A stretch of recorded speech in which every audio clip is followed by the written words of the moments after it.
Welcome to today's Corporate Venturing Insider series. I'm so happy to have Barbry from Workday Ventures with us today. Barbry, welcome. Thank you. It's good to be here. So I'd like to start by asking, what was your journey into corporate venturing?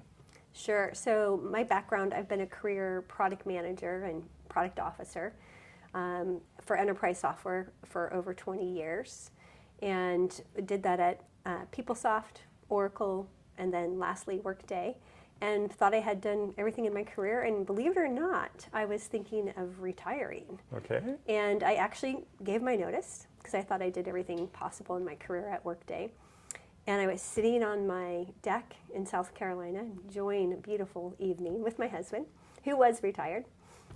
And I got a call from our CEO and founder of the company, and he said, "Barbry, you can't retire. You're younger than me."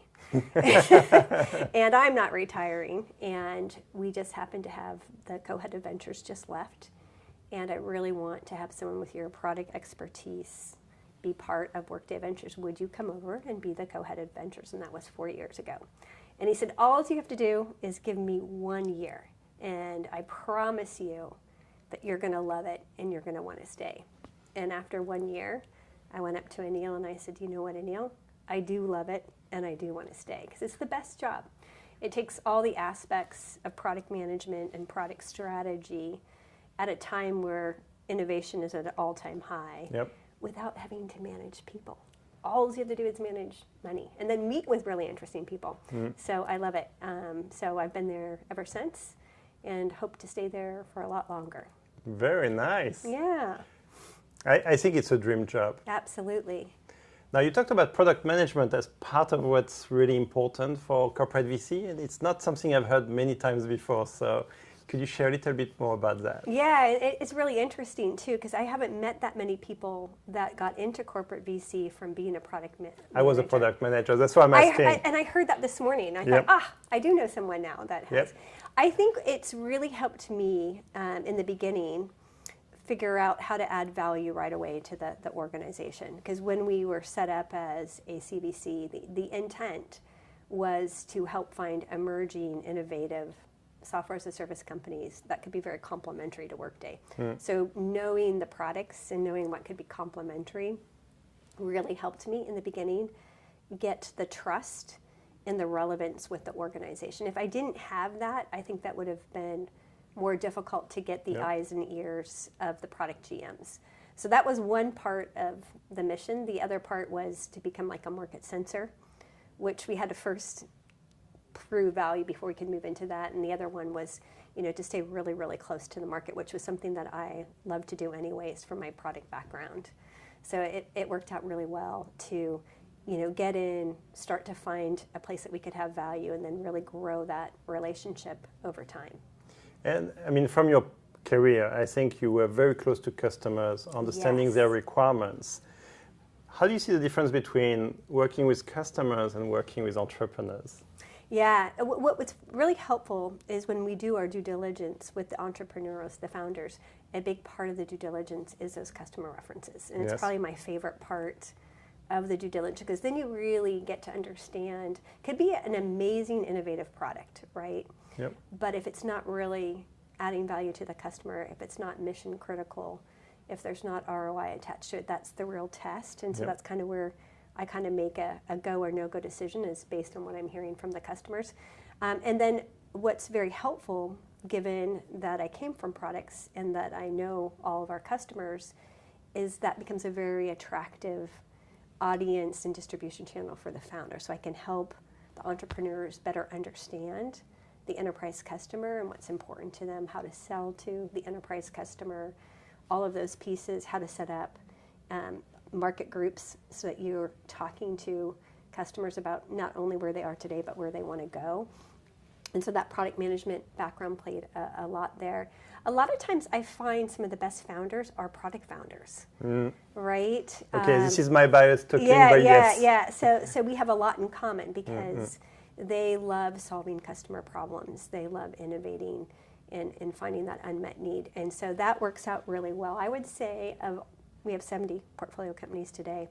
I would say the majority, especially the most recent ones, are all product-led founders. How much of that is your own bias when you select for investment? It could be because I have an affinity for that for sure. But I do find that's the bulk of founders out there, for sure. I think there is something about product people really understanding what the customer pain point is and trying to build a solution for them. But sometimes the product is not quite developed yet. So when you have the customer references and the product is not quite there, how do you assess it's solving a real pain point, even though it has not been validated yet? And that's a great question. We don't do seed. Oh, so, okay. yeah, so we did, when I first started, we did seed, and that was really difficult to predict, I would say. So we moved away from that. We invest in companies that have at least 5 to 10 customers, so they're starting to get product market fit. I see. And so that's exciting for me, because then you can really test, okay, they do have a solution here. Sometimes they try to go too broad too fast, and so just helping them kind of stick in their lane, make sure that they get the traction in that first part of the product before they go too broad. And at that point, you can really leverage your superpower, which is to really understand the customer, the pain point, validate the product. Okay, that makes a lot of sense. And so you don't do seed anymore. Series A is probably the sweet spot. Yes. At Series B, it becomes obvious for everyone. Yes. And we do some Select C as well. Now, what's really interesting is we found that the Series A is disappearing. It's coming back now. In enterprise software. In enterprise software and even in AI startups, because what was happening, I think we're starting to see them come back now, but the big LLM and frontier models, as soon as they got product market fit, they were swooping in and getting them as they were starting to go to a Series A. And so we had seed and we had Bs, but there weren't a lot of Series A, but I am now seeing a lot of Series A come back now. And did you start thinking about changing a bit your strategy to go earlier for the AI startups? Or? Yes, very much so. And we do like to get to know companies in the seed stage. And we have a lot of networks that are all seed, and so they'll incubate them and then they'll send them over to us. But the earlier, the better that we can get to know them. I like to have them way in advance of when they're doing a round, because that helps improve our chances of getting in a round as well. Now, we talked about the customer references, but there's also the entrepreneur you're meeting. Yes. Is there anything that, for you, influence you in terms of how they message, how they communicate, how they present the product? What it is that you really watch out for to identify which one you would invest and which ones you wouldn't? I do have a sweet spot for any founder that demos the product. Especially because, at that early stage, if you're not demoing the product, how well do you know the product? So that definitely is something that I see right away, because there are some founders that are product founders that aren't demoing the product. Really? Yeah, and so for me, that's always a question, like, why aren't you demoing the product? We look for founders probably that have our core values, that put the customer first, right? That have what we call humility, right? They're not arrogant. You can run across that sometimes because they have to be so strong. That's really important that they have those pieces together.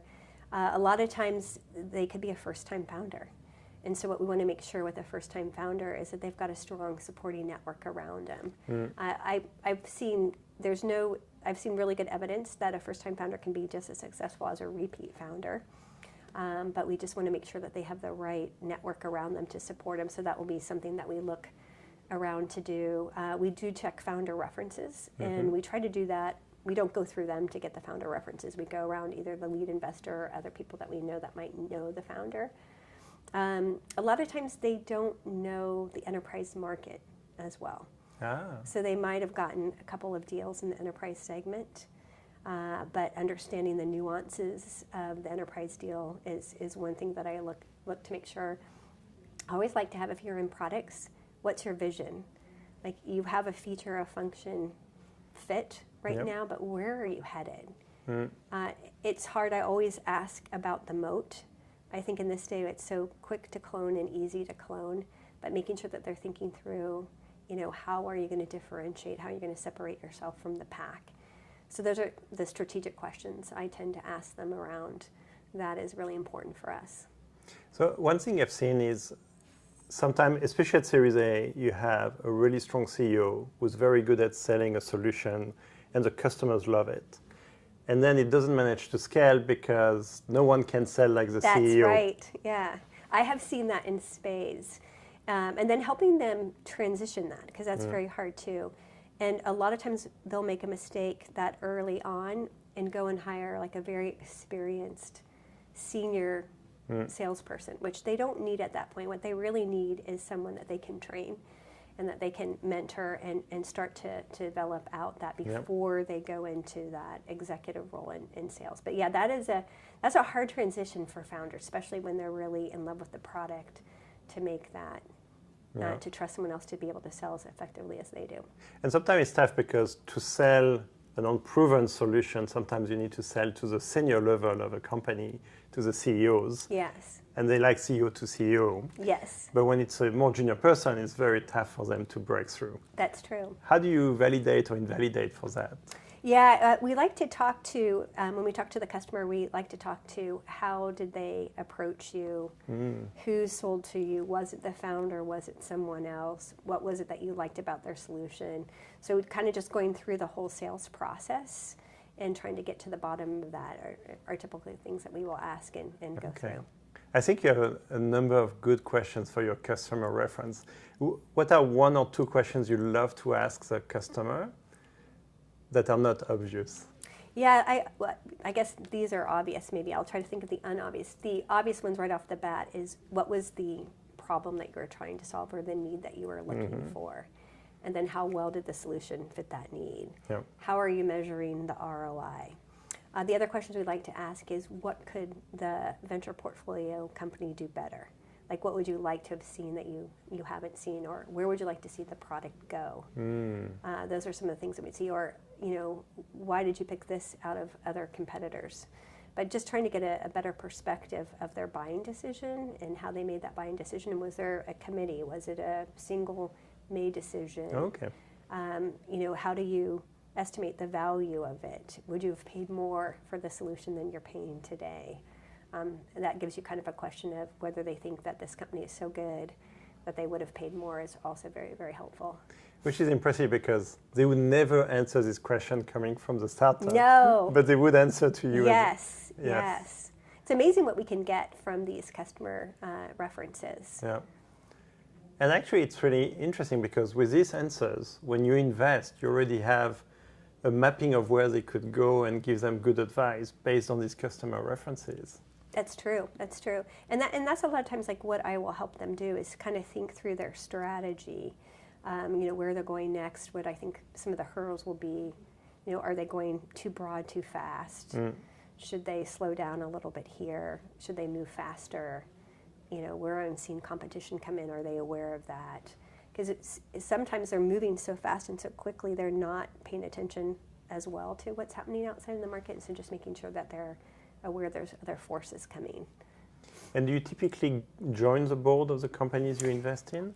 I would say half the time they ask me to also be a board observer. So I'm not allowed to be on a board, but I am allowed to be a board observer. And I really like that role. I think for guidance, that's sufficient. Yeah, I really like that. And it's still a lot of work. And I would say I do probably more work outside of the board meeting itself. Like I get called a lot to think through a product design or think through how to position it in the market. Which is what you love to do.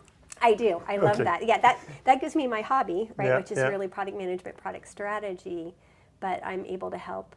I really like the innovation phase of companies. So when I was in product management at Workday, it was really from 1 billion to 4 billion. So it was all about wearing multiple hats, run as fast as you can, be very innovative. I like less when you're a $10 billion company and it's operational KPIs. Yeah, it's incremental, it's exploitation. Yes, that is, I can do it. It's just not as interesting. So this allows me to put that innovative hat back on and kind of be an extra helper for the portfolio companies. I think if I think about last year, the best moments I had was whiteboarding with the entrepreneurs. Yeah. Especially the go-to-market or the product definition. There is something about working with someone super smart, and I love asking questions, as you can imagine. Yeah. And just asking the questions and seeing them going creative is just wonderful. And what do you think of all that changes you're seeing, like product management now in the world of AI, the lines are blurred now between UX, product management, and engineering. I have a very strong opinion I'd about love to hear this. Okay. I think product management will become even more core and even more central. I believe that too. Why? Because you have to know what the customer wants, and you have to be able to think through the design, and it's the outside market perspective versus technically how do you build it, right? And I've seen over the years in being product management, there's different, philosophies.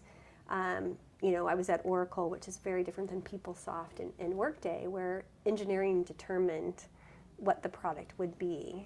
And that doesn't work as well. The customer satisfaction, the usability, the value, minimum viable is not minimum valuable. So the V is missing. Yes, and that's where the product manager and strategy spends their time, is really translating what the customer needs into a design. And now with the tools so easy to create the designs, I think so too. Actually, it's getting to the point where it costs less to create a feature a product manager would want to test on customers than to have a meeting with the engineering team. I know. So I think there will be a power law, which is exceptional product managers are going to be truly amazing, augmented by AI. If you're not a good product manager, that's not going to save you. But if you're really good at product manager, you're really good at understanding the customer's pain point and how to solve them and how to test and validate or invalidate, you're going to have an amazing career.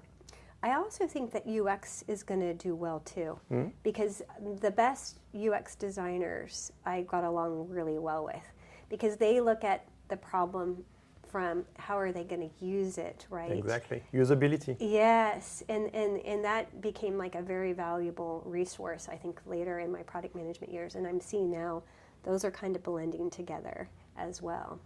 So let me ask now the question about product management at the meta level. You're asked to join the corporate VC as a co-head. Clearly, you've had influence because you were investing in seed before you joined, and now Series A, which is really your sweet spot. How much of your product management skills you've applied to the design of the corporate VC? Oh, good question. I don't know if I deliberately did that as much, but I do think that, like you would in product management, you have a goal of what you want your CVC to be.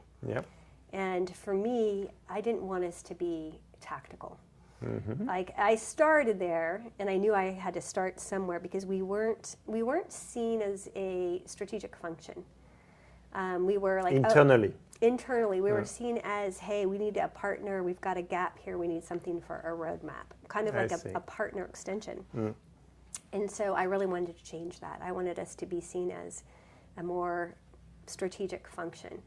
So knowing that, I said, okay, we can get credibility really quickly by solving these high-profile pain points we know in the roadmap.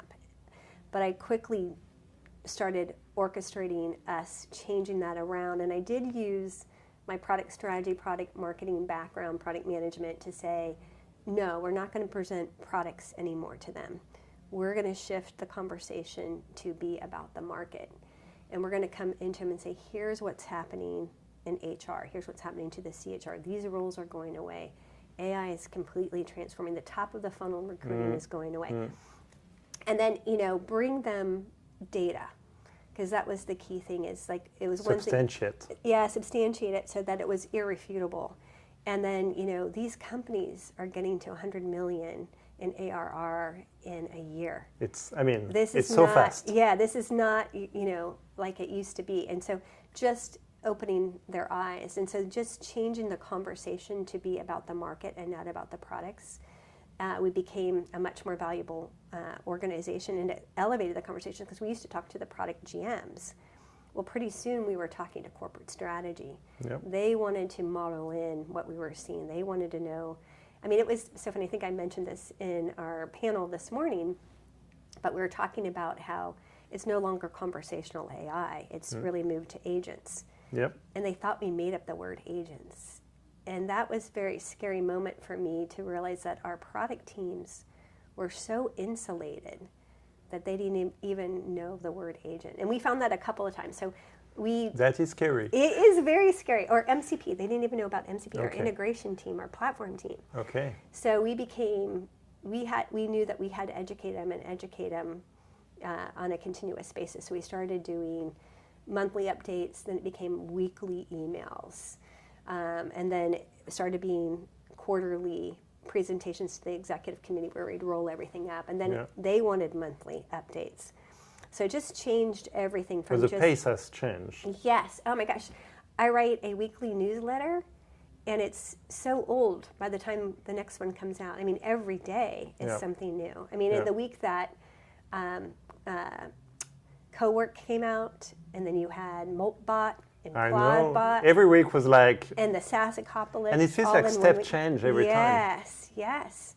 And GTC last week. Yes, I know. It just is incredible. And so they just helping them stay abreast of that. So we read a lot of briefings when those things happen because we have to get it up to the executive committee and the product team right away, right? As soon as we see something, we need to get it right away to the team. And so now we're getting pulled into those kind of conversations and pulled into those briefings. And I think another thing that helped with that product management hat is I always put it in context. What could this mean for Workday? The so what? Yeah, the so what. Like one of the things that I, let them know. Like I know we're really proud that OpenAI and Anthropic are Workday customers, but they're training on our software. Yeah. So it may be a good thing, but it's also a scary thing because they can leverage and get access to Workday actions through MCP based on the trainings, and so.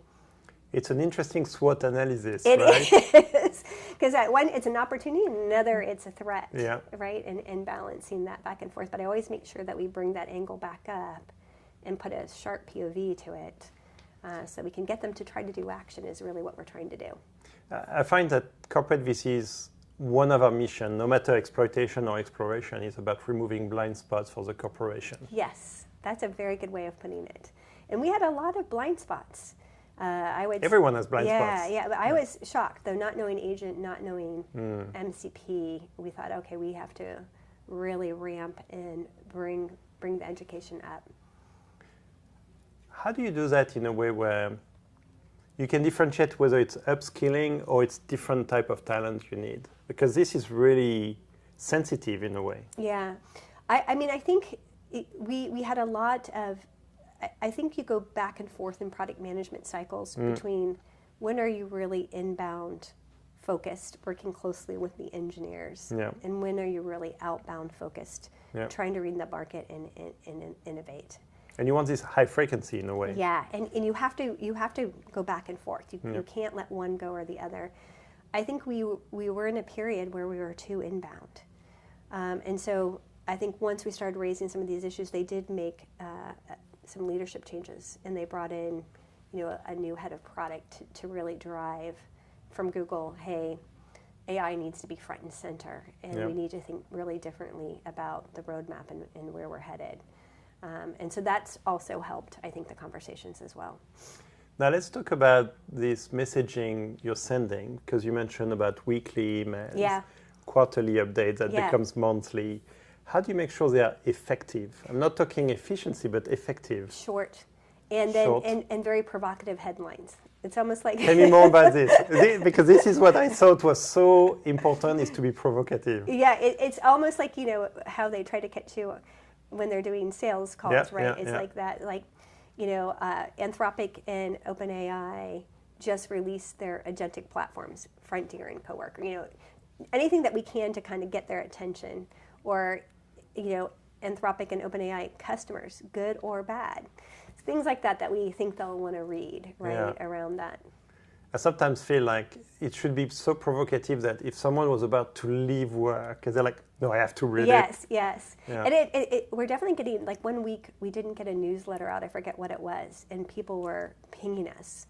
When are you going to have the newsletter out? We got it out like a day later. That's amazing, right? Yeah, so that's a good sign if you're getting pulled into that. You have product market fit? We do have product market fit now. Wow. Yeah. And that email, you send it to how many people? We keep it tight, so it goes to all the product GMs, and it goes to the executive committee, and then the CEOs copied on it. So it's that group in corporate strategy. But it's like 100 people, or it's less than that. I think it's 30 people. Okay, Yeah. okay.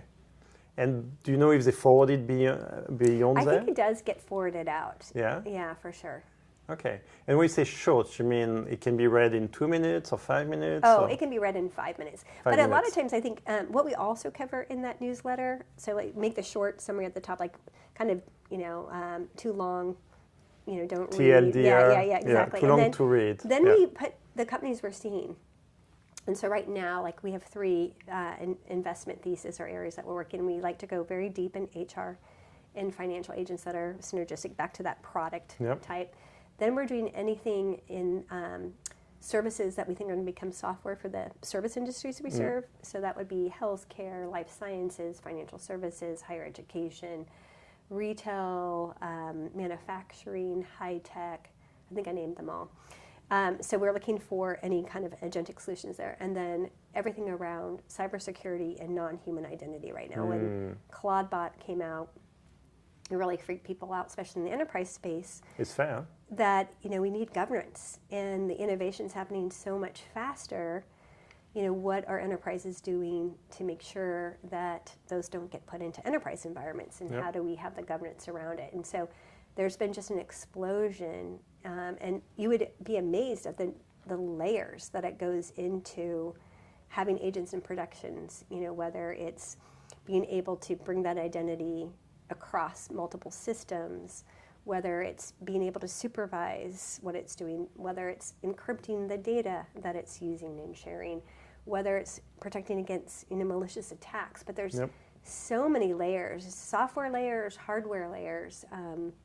But that's been like a big area that we've been focused in. So we'll put in, here's all the companies we're seeing and looking at and where they fit, in conjunction with our products so they can kind of see. And then I think that's what gets forwarded because those product areas want to see those products. Okay. It's very actionable in a way. You It can tell is. very quickly, okay, this touched someone in our team that needs to know this. Yes. And we, as part of our due diligence, the other thing that we do is we always bring in who we think, either a practitioner, so it could be someone within the Workday HR or finance practice or our CIO practice, or in products that we think that this is relevant for. So that's one of our checks. Now they don't have to become a customer, right? They don't have to want to partner with it, but we always bring that perspective in so that we can kind of ground them and what's happening in their space, and then identify if there's any overlap, right, as well. There's something I love about this weekly email is you're basically raising the knowledge of the organization at the same time as you're learning. Yes. There's no latency. It's whatever you learn in that week, the 30 people that receive it and then forward it forward get the same learning. Yes. And the other thing that we do is 1 week, because we have every quarter we do a portfolio review. And this is looking back at all of our 70 companies and trying to look to see what trends and patterns are we seeing across these funds. And we've been testing out this theory around revenue to FTE or ARR to FTE, that the AI natives have much higher ARR to FTEs. Yep. Hasn't proven out just yet. Now, we don't have the frontier models in our portfolio. If we did, I think that would prove out very easily. We're seeing, though, at the time that they start producing revenue, they're much higher in revenue per FTE. So the earliest AI native companies are already at 300 in ARR per FTE versus the mature SaaS companies. Wow. They're not surpassing them, but We can see the trend. 1 to 2 years in, they're already there. And one of my favorite things to ask the portfolio companies, because I'm a product person like yourself, is how are you developing your solution in-house? Are you using any frameworks? What models are you using? What other third parties are you using? Are you using Cursor? Have you switched to Claude Code? Have you tried Codex? And so we get a lot of market data just by walking through how they're building their products. And it's amazing that every portfolio company I've talked to in the last 6 months, almost 80% of their code is generated from Cursor or Cloud Code. We're not seeing the big drop-off on Cursor like everyone is seeing. A lot of people still like to be in the IDE, but we're definitely seeing the SDL, the software development lifecycle, radically change. We're seeing that people are using DevRev over Atlassian. We're starting to see these interesting patterns just by understanding kind of how they're building their products. And we're starting to see that it's the PM is doing a lot of the development of the products. It's interesting because it's nearly like metadata, Yes. which is about how developers are using different tools, which you can feed back to Workday about, hey, this is maybe what we should be doing too. Yes. And the new thing that we're starting to see is they are putting in autonomous software engineers now. So we started to see Blitzy in Factory AI now, which is like a new breed coming through. And so it allows us to get a lot of data points that you can't... Which is not public. No, that you can't. So that portfolio analysis is very valuable data. And then when we do these reviews, we bring that back as well. And they're innovating so much faster. Like one of our companies I love is Emma.co. They're releasing new products on the same pace as the frontier models. And they're really interesting. They built this Emma Fusion Foundation, which means anytime a frontier model, any model, gets new capabilities, they can automatically absorb it. So they're able to uptake all the greatest. So they've automated. Yes, they've already got browser use. They have voice commands to create agents. So they have a good architect behind them. They do, they do. Which touch on something which I also believe it.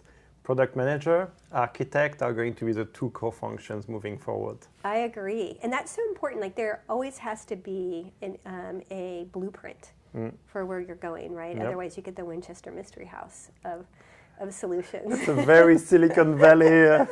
It's true though, right? Yes, sure. Sometimes you get a bathroom in the kitchen and you really don't want that. That's a good, I've never used that analogy, but I think I'm going to use it. Go ahead, you're free to use it. Now, back to the design of the corporate VC. You've been there for 4 years. Yeah. You've done some recruitment. How do you think about the recruitment for your design? What's really interesting is because it's evolved over time. So we started off internally. So the way that you got into Workday Ventures is Anil Bushri would say, I want you to come into Workday Ventures. So we were all Anil's pick. Then we moved over to corporate growth. And then we reported into the CEO, which at that point was Carl Eschenbach. And at that point, we wanted to become much more strategic, and we wanted to move from strategic to hybrid, more financial rigor. So we brought in our first investment banker from outside into the team. And so that from Evercore. So that kind of changed the composition there, and we started to be much more on the financial rigor. And then just recently, we hired someone from Wellington, which we're trying to educate them a little bit that early stage, A's and B's, you're not going to get the best financial statements, right? You're not going to get the rigor that I feel like you need some unlearning. Yes, yes. You don't get the rigor that you get in late stage. Yeah. And so, and they're often, a lot of times I was telling Jeff, who came from Wellington, they're going to be far more optimistic. Yep. So, you know, as you model out the base It's by case, design in a way. Yeah, the base case is probably your very optimistic case. Stretch. Yes, yeah. And so just kind of, you know, educate him on that because he's used to very strong rigor because he wanted us to have a financial model for every single company. And it's hard to do when they're an A. It's an opinion statement. Yes. It's not about accuracy. Exactly. And that's kind of what he said too. And he said what he liked though is if they're not thinking about the financial model, if they don't know all the components and drivers, he gives that's a real test of the strength of the team. So he said it's not necessarily the model that comes out, although he does put a lot of weight on the model itself. It's more in how you ask them about the model and the answers that they have around the model. Does your investment team also write their own financial model? That is the goal. That is Okay. exactly the goal. Now, I have found that AI is my best friend when it comes to creating those models, especially Claude. Claude is really good at doing a base, a bull, and a bear model. And it gets, ironically, very close to the models that Jeff puts together, which are all done very tediously and with great detail and great certainty from Jeff. But I can get them pretty close. You mean Claude Jeff? Yes, exactly. So, but that's recently how good I think the models are getting. You know, I will catch hallucinations, so it's not perfect. Yeah, but you can validate that. Yes, you can validate it, but I find that very, very helpful now. Yeah. No, I think it's important for the investment team members to write their own financial model, because this is about what they believe versus what the company is pitching. Yeah. And if we think about our investment decision, it should be based on the opinion of the investment lead versus what the portfolio company is pitching us directly. So that opinion layer for me is actually quite important. I agree. And we know it's going to be wrong. No one can guess the future, but understanding how someone think about it is really important. Yes, and I've learned a ton from the way that Jeff asked the questions around it. It was really funny because one of the controversial ones that we ended up making an investment in was LinkedIn. And I said, Jeff, this is a supernova. I mean, it is growing so quickly. Why do we need a financial model?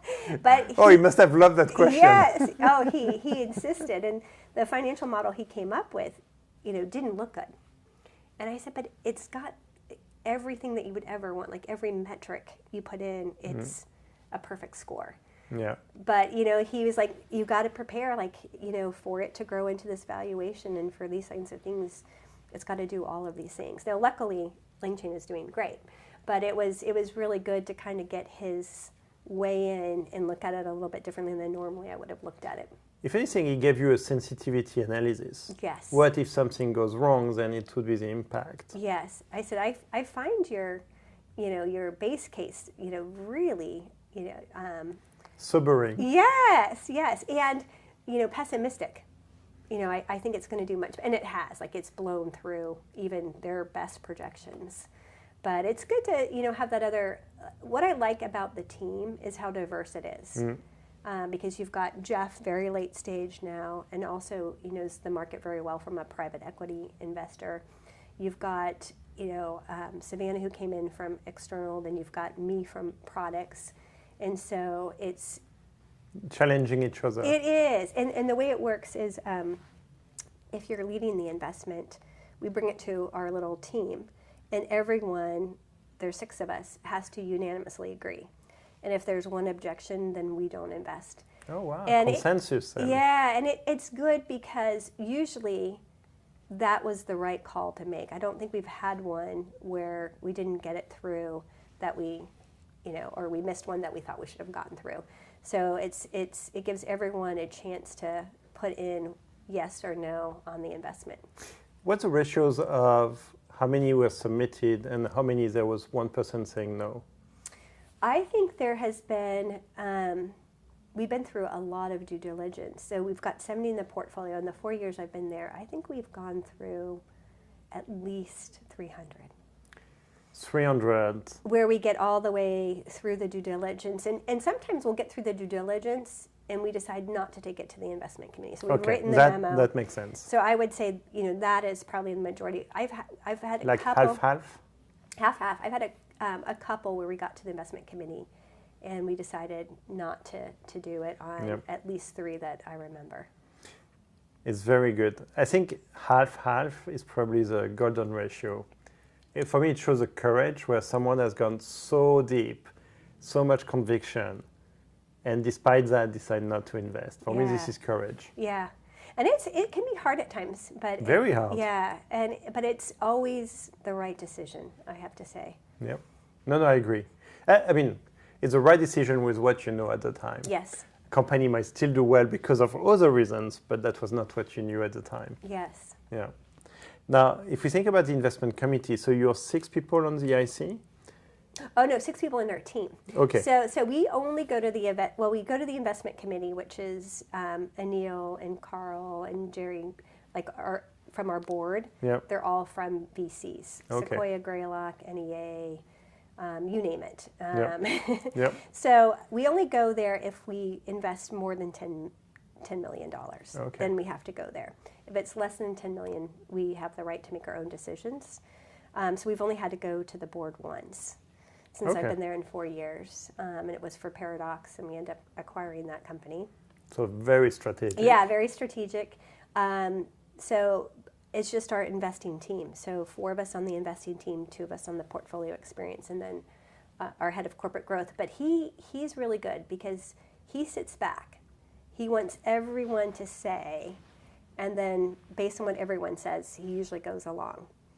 And if someone is a no, he usually said, okay, let's think about this team. What do we think about this critique? And he always, if there's one no, it's going to be a no. Interesting.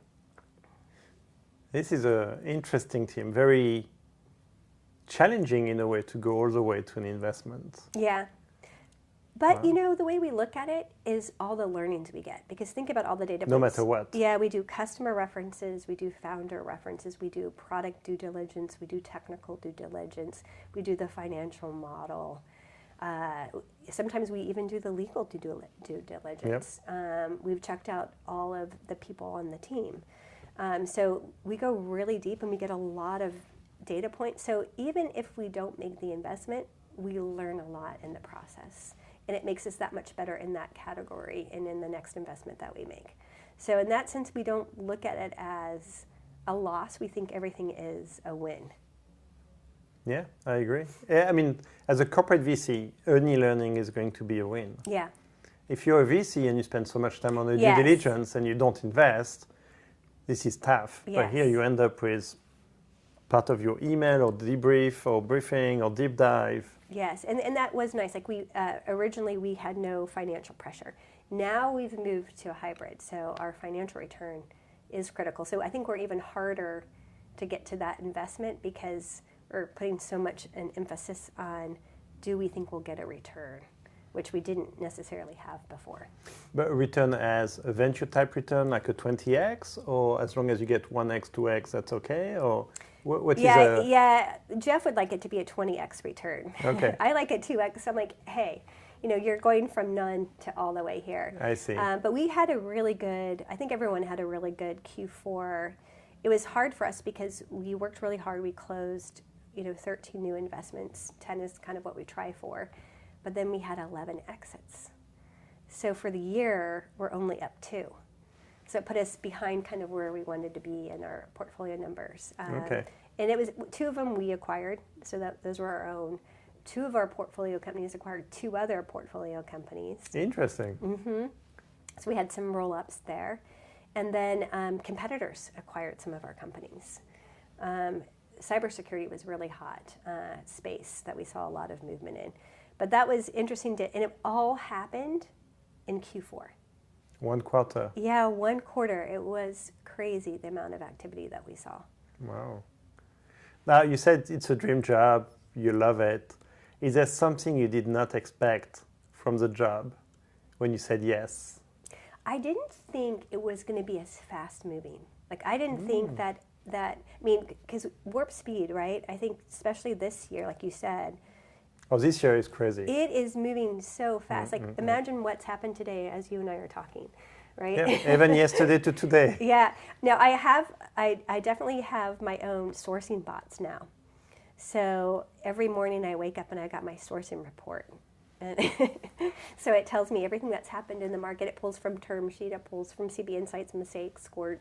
It scours everything. So that's also been really, really good.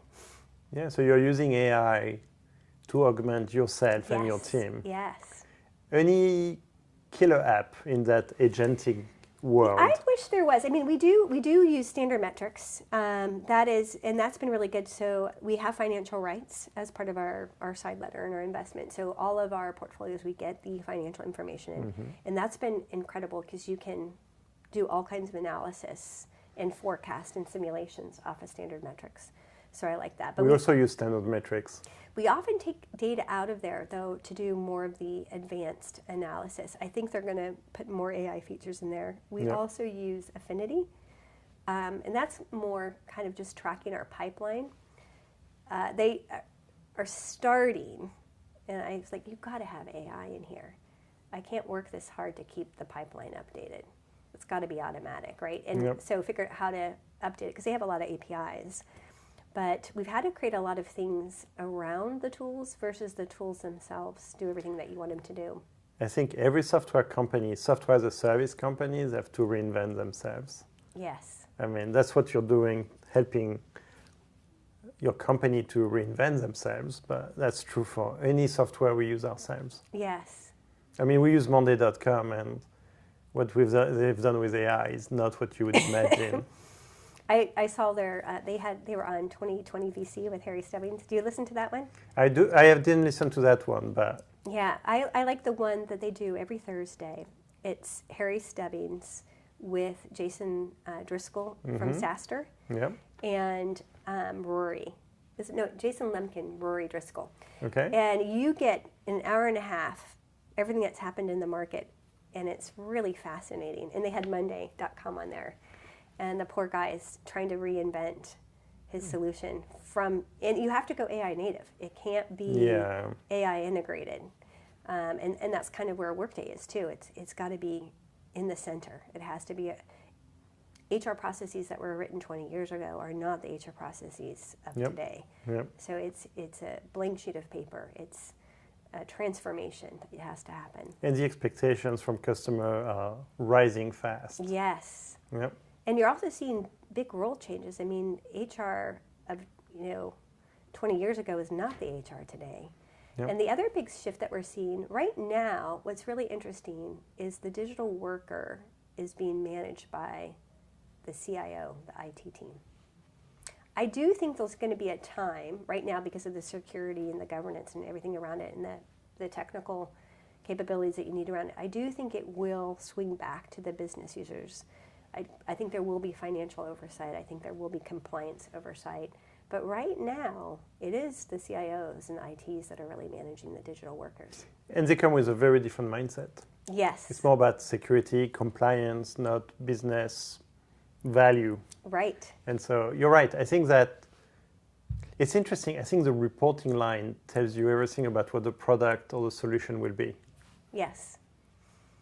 So it will be interesting to see, what's happening. Right now, it's the CISO and the CIO that are controlling the AI investments and the deployment. So there's a lot of shadow AI going on, for sure. Like I wouldn't be surprised if there wasn't a lot of co-work and, OpenClaw being downloaded into enterprise environments. Scary enough. I think there's a huge opportunity for solutions that are sandboxed well before it gets deployed. Yes. Yeah. And I just saw a really interesting company, I'm trying to remember, just last week, that is creating professional sandboxes to test production agents. Yeah. Because it's harder than you think to do that. Yeah. Because it's tough to test on a sandbox. Yes.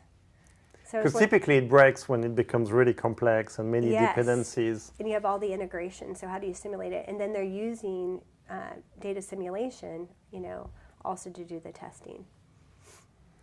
Now, in terms of investment discipline, maybe I start with a question about financial rigor. You clearly didn't need it before. Why do you have this new requirement? Yeah, I think it was us moving from a strategic to more of a hybrid. We wanted to have more financial discipline. And I think, I came in 2021, which was peak valuations for SaaS companies, right? And you've seen that vintage is a tough vintage, like everyone that has a fund in the 2021, right? There's a lot of consolidation occurring there. And so, looking back in hindsight, we also did a lot of follow-on. Was it as financially performant as it could have been? What were some lessons we learned? Did we have the financial rigor that we should have? Could we have? The one thing I love about my boss is that every day he wants to know what can we do to improve what we're doing. And so we've just keep evolving as it is. And back then it compounds. It compounds. And he, really, we went back through all of the investments and looked at them with a different lens. And it wasn't a lens to kind of critique what happened, more to say, what could we do better?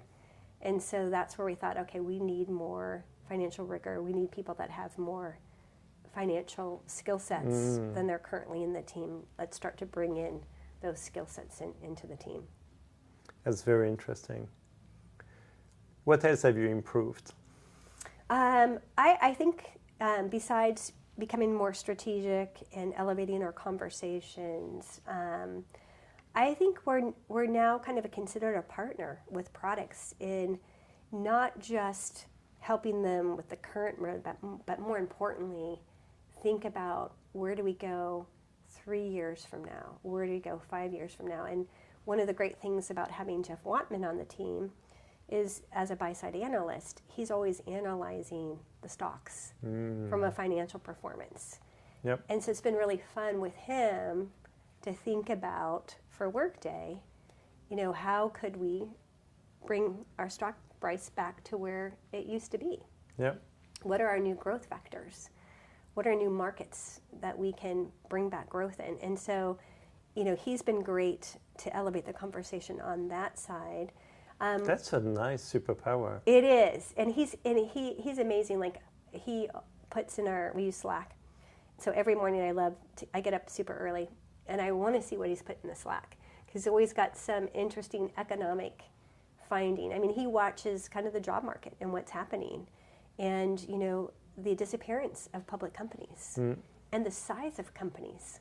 The private company that don't need to go public anymore. The secondaries, right? And then you're starting to see the growth isn't going to be enterprise companies. It's all going to be medium enterprise companies. And so those are important pivots. When you're thinking about Workday 3 years from now, and you're not thinking about those pivots, then that's kind of what we're trying to do. So we are with corporate strategy a lot. We are talking even to our planning organization. These are things, and where the jobs are disappearing and where the jobs are going to be. Those are all important things in thinking through our pricing model, right? Definitely not seat-based. It cannot be seat-based. No. I mean, seat-based made sense when humans were the bottleneck. Yes. It's no longer the bottleneck. Yes, exactly. And then, one of the great things about Workday is we have been automating business processes. So we know the transactions already flowing through Workday. So that made it very easy to go into more of a credit model, right?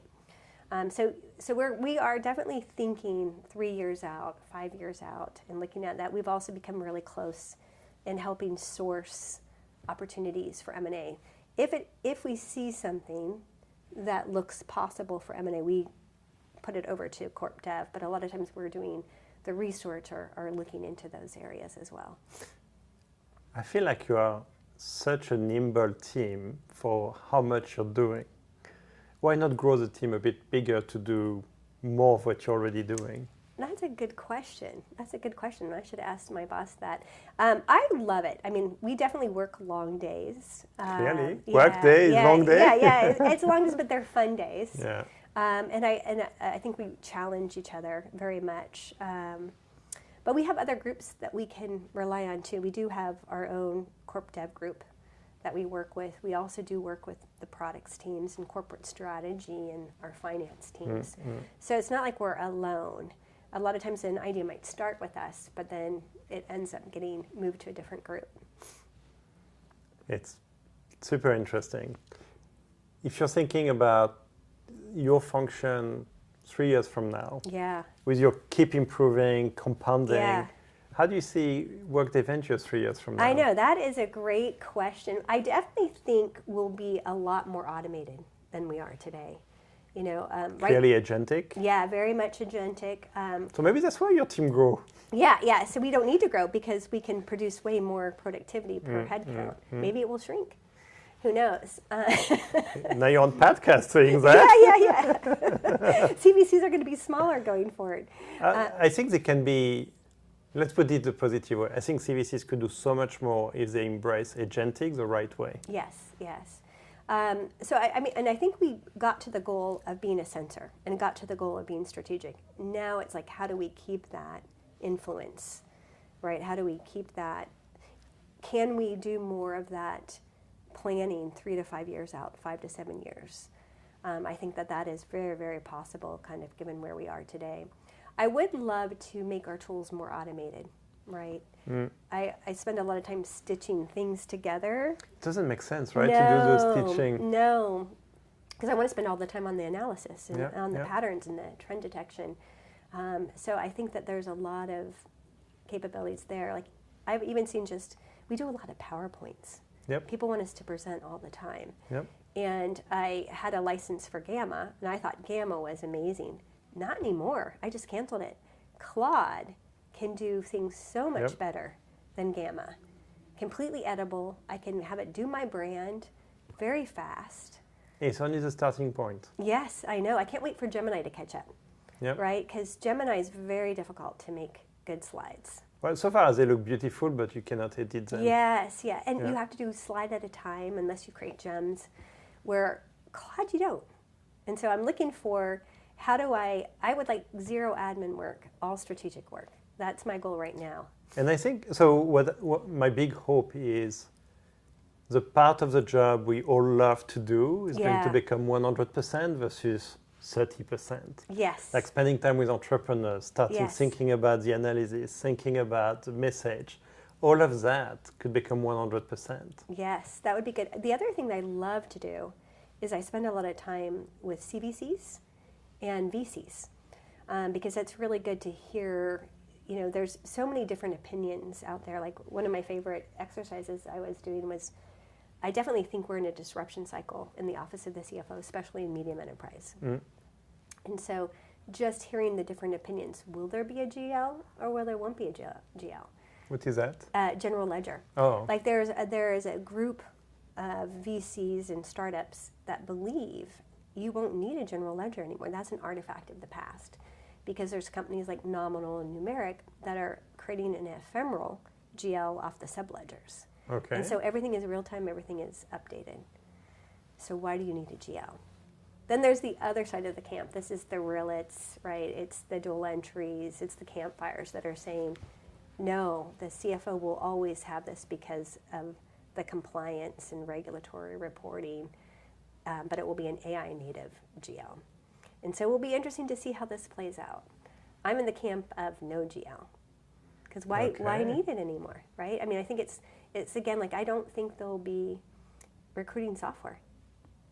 There won't be a need, right? All of that is going to be automated, that whole top of the funnel. So, or ITSM, IT help desk. Why do you need service requests? Because everything can be immediately resolved. But what IT needs is to manage digital workers. So, just kind of seeing these shifts and then being able to get different perspectives and point of views in the market. It's interesting. Your point is about where there was friction, there was a solution. If the friction no longer there, you don't need that solution anymore. Exactly. Which makes our job so cool, right? It does. The hard part now is, where are the moats? Exactly. Right? And which is going to be where friction exists or is going to exist in the future. Yes. I mean, there will be friction from all these agents going wild. Yes. The governance, the security, right? The sprawl. So we're seeing new conflicts arrive. And then, what's going to happen with these? We've never seen the likes of these frontier models, OpenAI and Anthropic, and how quickly and up. We thought they were going to be commoditized, right? And now they're moving up the application stack. Yeah. And so it's really interesting. And that was another revelation that we said is our competition isn't Oracle and SAP.